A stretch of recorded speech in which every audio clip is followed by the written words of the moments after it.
소장! 이지. 안녕하세요. 함동환 변호사입니다. 안녕하세요. 박종희 변호사입니다. 오늘은 무슨 주제를 다뤄볼까요? 소장 이지 이용자분들께서 피고 주소를 모르는데 어떻게 해야 되죠? 이러고 많이 물어보십니다. 그래서 일단 소송을 하려면 상대방 주소를 알아야 뭐 소장 부본이 송달이 되든 그렇죠. 뭐 다른 뭐 법률 사면이 그쪽한테 갈 거 아니에요? 상대방 주소를 모르는데 어떻게 해? 그래도 방법이 있겠죠? 그렇죠. 근데 아무 정보를 모른다. 상대방이 이름도 모르고 성도 모르고 성별도 모르고 아무것도 모르다. 그러면 할 수 없고요. 그러면 안 되고. 그럼 일단 고소를 해야 되나? 고소도 못하죠. 누군지도 모르는데. 그런데 그럴 리는 없잖아요. 돈을 보내고 매매계약을 체결하고 용역계약을 체결하고 이런 사이면 그럴 수는 없고, 주소를 모르더라도 보통 이름 알 거고 전화번호랑 계좌번호를 알면 그래도 전화번호를 가지고 있는 통신회사, SK, KT, LG 이런 곳이랑 계좌번호를 관리하는 은행 이런 금융기관에 신청을 해서 나머지 정보, 이름, 주소, 주민번호 이런 정보 받아낼 수 있습니다. 그럼 일단 저희 이제 소장이지 사이트 들어오셔갖고 이제 뭐 피고 정보를 입력을 해야 되는데 거기 보시면 이제 주소 입력란 옆에 모름이라고 돼 있거든요. 그 부분을 체크를 하시면 주소 불상이라고 나와요. 그렇죠. 일단 뭐 소장 작성은 그걸로 끝. 그렇죠. 불상이 모른다는 뜻인데 그렇게 제출해도 법원에서 받아줍니다. 안 받아주면요? 접수를 거부하진 않으니까 법원이 받아주죠. 그 다음 절차는 어떻게 되는 거예요? 그 다음에 가만히 냅두면 법원에서 그 주소를 바꾸라고 보정이 나옵니다. 근데 모르니까 불상으로 쓴 거잖아요. 그래서 보정을 받아서 하든 아니면 그 전에 저희 같은 경우는 어차피 보정이 나오는 걸 아니까 변호사들은 소장 내면서 같이 바로 사실조회 신청서 또는 금융거래 정보 제공명령 신청서를 내는데, 사실조회 신청서는 쓰기가 힘들잖아요. 지금 나홀로 소송을 한다는 전제로 말씀을 드리는 건데, 아예 샘플을 만들어서 소장이지 블로그에 올려드렸습니다. 그래서 그 샘플을 받아보시면 당사자 정보, 사건명, 그리고 사건 번호, 그리고 전화번호 이 부분이 빨간색으로 표시가 돼 있어요. 그거는 바꿔서 사건마다 정보가 다르니까 그 부분만 바꿔서 법원에 제출하시면 됩니다. 그러면은 지금 샘플로 주신 거 보니까 통신 3사만 돼 있던데. 아니 알뜰폰 쓰는 사람은 어떻게 알아내? 대부분 3사를 쓰세요, 우리나라는. 그래서 알뜰폰 쓰는 경우 잘 없어서. 3사 점유율이 몇 프로죠? 안 찾아봤는데 대재판하면서 신청하면서 3사에서 안 나온 경우 딱 한 번 있었습니다. 참고로 그 사건은 결국은 알뜰폰 회사에 CJ 헬로비전 이런 데가 큰 회사죠. 신청을 했는데 우리나라에 알뜰폰 회사가 굉장히 많습니다. 수십 개.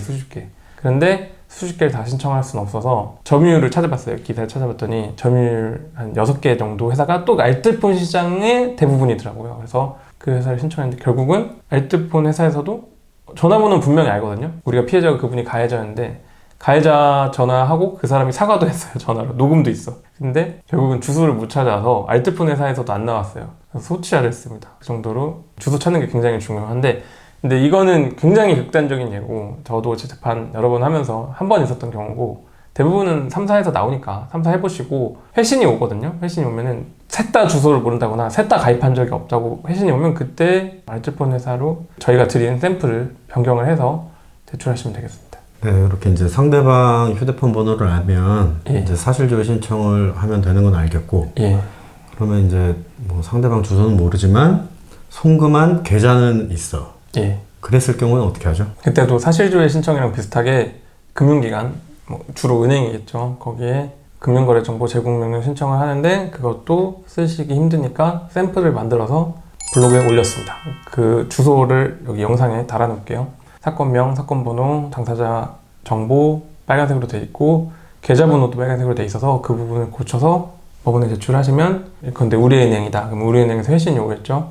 가입자 정보, 주소 이런 걸 보내줍니다. 그걸 가지고 아까 사실조회 신청이나 금융거래 정보 신청이나 마찬가지인데, 그 정보가 오면 가만히 냅두면 되는 게 아니라 당사자 표시 정정 신청이라는 걸 한 번 더 하셔야 돼요. 그것도 샘플을 블로그에 올려드리겠습니다. 그것까지 하시면 다 된 겁니다. 그래서 이제 기존에 있던 주소 불상을 지금 있는 주소로 바꾼다는 말씀이시죠? 예, 맞습니다. 네. 그러면은 저희 샘플 이용해갖고 작성해서 제출을 하시면은 되긴 될 텐데 전자소송 사이트 들어가니까 금융거래정보 제출명령 신청 같은 경우에 좀 양식이 다르더라고요. 그렇죠. 그 전자소송 사이트에 있는 금융거래정보 제출명령 신청은 계좌 이체 내역, 그러니까 통장 사본 같은 정보를 보기 위해서 만들어 놓은 거라서 그 요구 기간이 정해져 있어요. 기간을 정해서 신청을 하는 건데 저희는 지금 주소나 주민번호를 받고자 하는 거기 때문에 그거는 기간이 없죠. 기간이 없기 때문에 샘플이 좀 다릅니다. 그래서 저희 샘플은 거기서 선택을 하실 때 기타라는 선택지가 있어요. 그 기타가 프리스타일로 아무거나 이제 거기 없는 서류를 제출하는 버튼이라서 그걸로 제출하시면 되겠습니다. 좋네요. 근데 예. 지급 명령 신청하는 경우에 예. 지금 같은 사실조회 신청이나 예. 금융거래정보 제출명령 신청 예. 이게 가능한가요? 안 됩니다. 아유 그러면은 무조건 소장으로 해야겠네? 그렇죠. 주소불상이고 뭐 3일 있으면 알게 된다 뭐 이런 거면은 일단 지급명령 신청 주소불상 내고 당사자 표시 정정 신청이 가능하겠지만 그런 경우가 아닐 거잖아요. 모르는 정보를 상대방 주소를 내일 알 수 있다 이런 거 아니니까 그래서 소장으로 선택해서 하시는 게 좋습니다. 좋은 거예요? 안 되는 거예요? 안 되는 거죠. 그러니까 하셔야 됩니다. 이렇게 말해서 소장으로 네. 선택하세요. 예. 알겠습니다. 감사합니다. 감사합니다. 할 말 다 했죠? 예.